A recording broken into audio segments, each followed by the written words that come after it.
Good evening. The date is Monday, February 12, 2026. From our newsroom, we welcome you to another edition of The Deep Dive. I am your host. And I am here to walk you through the analysis of this developing situation. Tonight, our focus shifts to East Asia, specifically to the Korean Peninsula. It's a region, long defined by a very fragile armistice, a suspended state of war for, over 70 years now? But the intelligence we've reviewed, just in the last 48 hours, well, it suggests we're moving past mere tension. We're moving into a new, and I would say more volatile reality. The entire region is on a knife edge. On one side, you have this rapid military acceleration in the north. On the other, a complete restructuring of diplomatic and strategic alliances. It's a classic friction point, but the variables, they've changed significantly in just the last few weeks. So the question we're placing before you tonight is this. Is North Korea preparing for peace, or are they positioning for power? That is the critical question. And if you look at the patterns emerging from the data, the evidence points very heavily toward a significant consolidation of offensive power. Not a diplomatic opening. Not at this time, no. Before we proceed with our situation report, we should acknowledge that this broadcast is brought to you by ProWave AI. And all the intelligence we're discussing tonight, the raw data, the satellite analysis, it's generated by Stylo News, the AI-powered news application. It's worth noting that Stylo News is the consumer version of a much larger platform. That's right. It's called Stylo Intel Ops. That's the software suite designed for, and frankly used by, enterprise operations, government, military, business sectors. Which means, effectively, you are receiving the same grade of intelligence that global decision makers are using. We're looking at the same map they are. Precisely. And unfortunately, the map tonight is showing a considerable number of, red flags that require our attention. Let's begin. Segment 1, the situation report. We're seeing a surge in activity north of the 38th parallel that we just haven't seen in years. That's correct. All eyes are on Pyongyang right now. Intelligence indicates the 9th Workers' Party Congress is imminent. It's scheduled for late February. Now, for those who might not follow North Korean politics that closely, why is this specific Congress so significant? We hear about these meetings, don't we? We do, but this one is different. It's about timing and doctrine. This is the first major Congress of this scale since 2021. I see. And in their political calendar, these events are not just ceremonial. They are used to set the irrevocable doctrine for the next 5 years. So this is where the roadmap for the rest of the decade is drawn. Exactly. And our sources indicate Kim Jong Un intends to use this platform to signal an exceptional military backup. Exceptional. That's strong language. It is. This isn't just about maintaining the status quo. It's just a drastic expansion paired with a commitment to economic self-reliance. And we've already seen the hardware to back that claim up. Let's talk about late January. You're referring to the testing of the upgraded KN-25. The KN-25. The technical specs on this are causing a lot of concern among military analysts. Can you break that down for us? I can. To the layman, it might just look like another rocket launcher. But the KN-25 is, it's in a class of its own. We're talking about a 600-millimeter caliber system. Let's just pause on that. 600 millimeters. It's substantial. To put that in perspective, standard heavy artillery used by most NATO forces is around 155 millimeters. The KN-25 is a monster. And the recent tests? Fired from near Pyongyang, they successfully struck targets 360 kilometers away in the Sea of Japan. That range puts a huge portion of the peninsula within immediate striking distance. But it's not just a dumb rocket, is it? No, and that is the crucial distinction.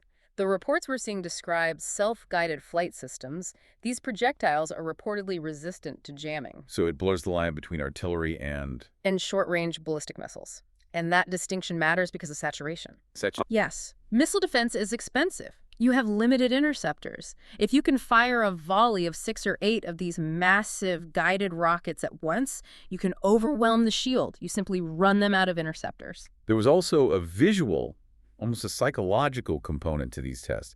We saw Kim Jong Un attending, but he wasn't alone. His young daughter was present. What's the read on that? Is it just a photo op?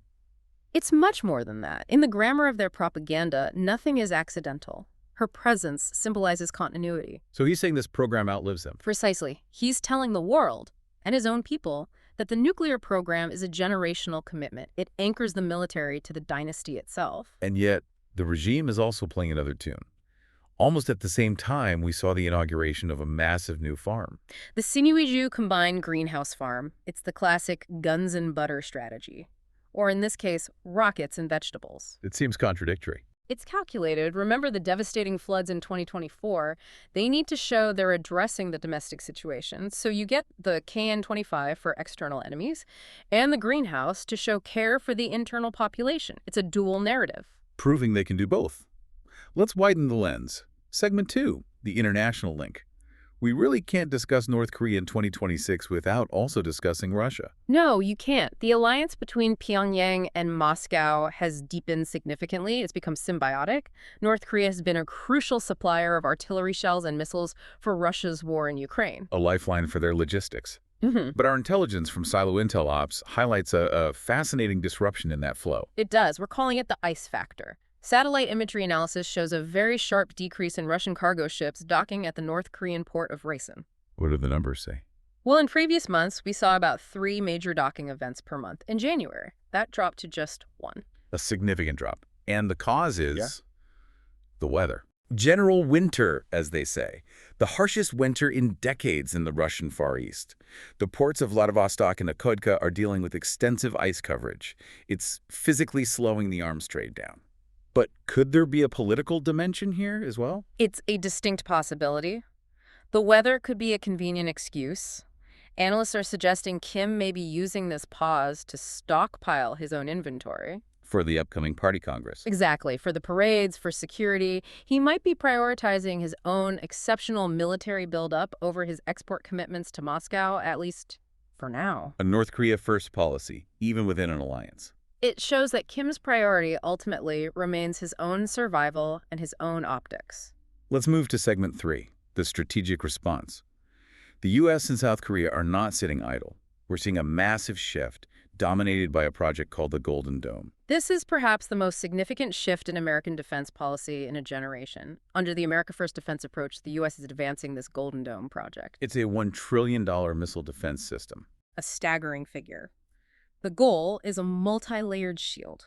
Space-based interceptors, ground systems, even new radar in Greenland.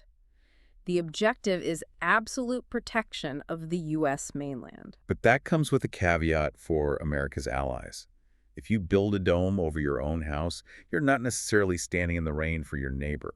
And that is the friction point. The 2026 National Defense Strategy explicitly moves the primary responsibility for deterring North Korea onto South Korea. The U.S. will provide, and I'm quoting here, critical but limited support. Critical but limited. Right. That's a long way from the ironclad guarantees of the past. It is. The automatic American tripwire is, well, it's ending. And Seoul is reading those tea leaves. Yeah. We're seeing President Lee Jae-young recalibrate. President Lee is advocating for what he calls an Israel model of autonomous defense. What does that look like in East Asia? It means you cannot rely on a third party for your existential survival. If the American nuclear umbrella is seen as wavering, Seoul feels it must be able to stand alone. And in terms of hardware? That looks like nuclear-powered submarines. South Korea is pushing very hard for that capability, and there's now open debate in Seoul about potential nuclear self-defense measures. The taboo is eroding. Drastically.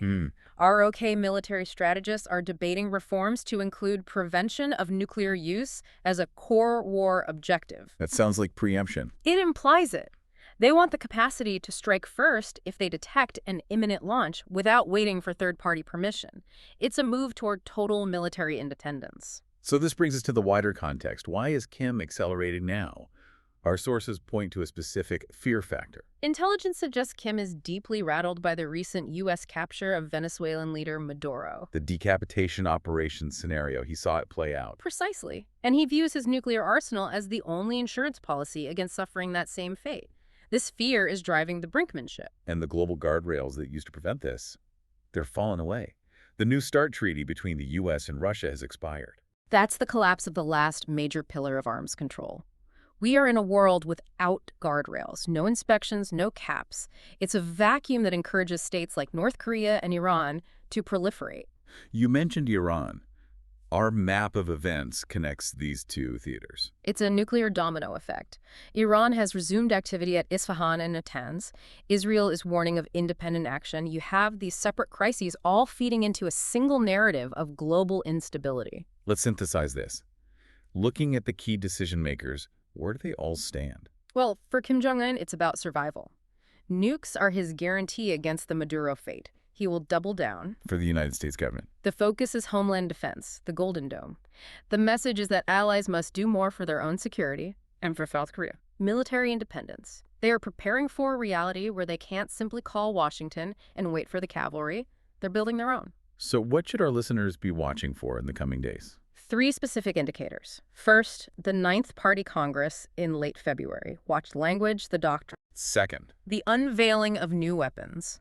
We might see assets specifically designed to target U.S. bases in Japan to try and fracture that alliance. and third. Watch the weather. As the ice melts in the Russian Far East, we need to see if that flotilla of arms shipments from Rayson resumes. That will tell us a lot. It's a sobering outlook. The mechanisms of the Cold War seem to be returning, but with new technology and less communication. Indeed. The risk of miscalculation is higher than it has been in decades. Before we conclude, I want to circle back to the tool that allowed this analysis, Stylo News. It is a remarkable resource. You know, in a world this complex, we are so often just bombarded by noise. Overwhelmed by information. Exactly. Stylo News, which is a mobile and computer app, it allows you to cut right through that noise. You can customize your own intelligence-style briefs from hundreds of sources, even social platforms like X. It lets you be your own intelligence officer, in a way. It does. Mm. If you want to understand the world as decision makers do, I would highly recommend subscribing to Stylo News. You can get AI-powered news on demand at www.stylonews.com. We want to thank you for joining us on this deep dive. It is a complicated world, and we appreciate you trusting us to help navigate it. We certainly do. If there are other regions or topics you want us to cover, please do request them. And be sure to follow Stylo News on your favorite social media platforms. For now, we wish you a good night. And good luck. This has been The Deep Dive.